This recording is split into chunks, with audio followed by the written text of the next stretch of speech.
Bonjour à tous, je vais vous montrer ma méthode pour réaliser des photos panoramiques le plus simplement possible. Pour cela, il vous faut un appareil photo, qu'il soit réflexe ou compact, et le logiciel Photoshop, parce que c'est avec ma méthode, j'utilise ce logiciel.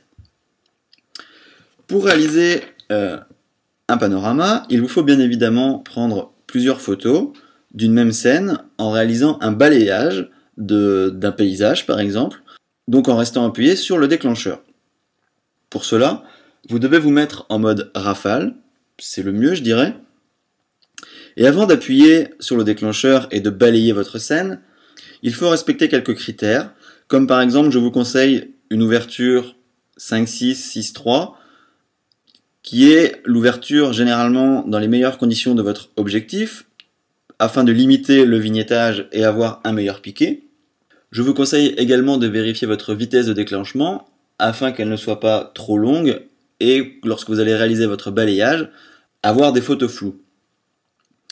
Donc pour ma part, j'ai réalisé quelques photos, donc je vous les montre ici, voilà. Donc un paysage relativement simple, hein, ce sont quelques maisons dans un quartier. Et si on navigue dans mes photos, on peut voir la scène que j'ai prise. Je vous remontre, hop, voilà. Donc là, pour cette scène, j'ai pris 12 photos. Plus vous prenez de photos, plus c'est joli, plus c'est lourd, plus c'est long à calculer. Après, c'est à vous de faire votre choix en fonction de la puissance de votre ordinateur, de la scène que vous voulez prendre. Pour les photos que j'ai choisies, là, je vous ai montré que j'en avais 12. Mais si vous regardez, j'ai été un petit peu trop loin. Alors, on va descendre dans les dernières photos. Vous voyez que ces deux dernières photos, j'ai le mur ici sur la droite, qui n'est pas forcément très joli. Donc ces deux photos, je vais les éliminer tout de suite. Voilà. Ensuite, je vais lancer mon logiciel. Donc comme je vous ai dit, c'est Photoshop. Moi, je suis resté sur Photoshop CS4. Je suppose que la CS5 et la CS 5.5 a également cet outil pour réaliser des panoramas. Pour cela, donc, vous allez dans Fichier, Automatisation, Photomerge. Ici, vous avez différentes dispositions qui vous sont proposées, automatique, perspective, cylindrique, etc. Moi, je reste en automatique. C'est ma méthode, encore une fois, elle est simple, à mon goût, elle réalise des photos correctes, et encore une fois, c'est à mon goût, en tant qu'amateur. Ensuite, je viens utiliser, soit je choisis un fichier ou un dossier, des fichiers, pardon, ou un dossier. Donc moi, je vais choisir, mes fichiers, et je clique sur Parcourir. Je suis bien dans mon dossier Panorama F Focal 6.3 parce que je me suis mis à une ouverture de 6,3 et je choisis donc mes 10 photos. Voilà. Ensuite, on a quelques options. Donc, on fusionne les images, bien sûr. On a la correction du vignettage. Moi, je pense que là, j'en ai pas avec l'ouverture que j'ai prise, où elle est très très faible, donc elle sera négligeable. Et correction de la déformation géométrique, ça, je ne le coche pas non plus. Ensuite, vous faites OK. Et voilà, donc comme je vous ai dit tout à l'heure, en fonction de votre nombre de photos que vous avez prises pour ce panorama, que vous avez sélectionné, et de la puissance de votre ordinateur, eh bien, vous allez pouvoir aller boire un café, manger, aller vous coucher, voilà. Ça peut être du simple au double. Là, je pense que j'en ai pour quelques minutes, 2 ou 3 minutes pour réaliser ce panorama.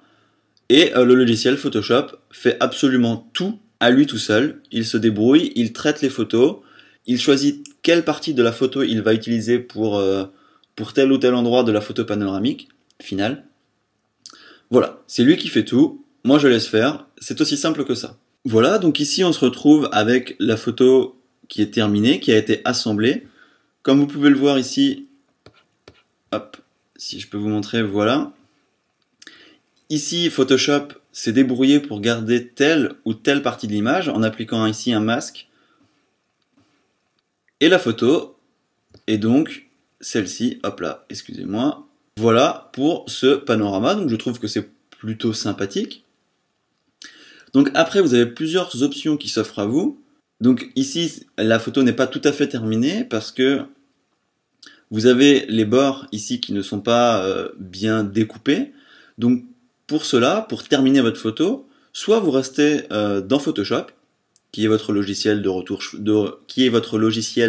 photo habituel, ou alors vous changez de logiciel en enregistrant la photo et vous passez par exemple, moi j'utilise le logiciel Aperture qui va me permettre de orienter ma photo, finir de la découper correctement, ajouter une petite correction.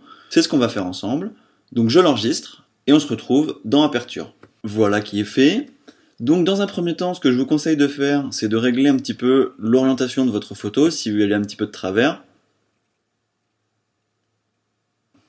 Moi je pense que comme ça c'est pas trop mal. Et ensuite de la découper le mieux que vous pouvez, sans conserver les portions. Voilà, ne pas contraindre. Et de la découper le mieux possible, à votre goût, en enlevant et bien évidemment tous les points, tout ce qui est blanc ici, tout ce qui n'est pas terminé ici, tout ce qui ferait moche, je dirais, pour votre photo panoramique, en diminuant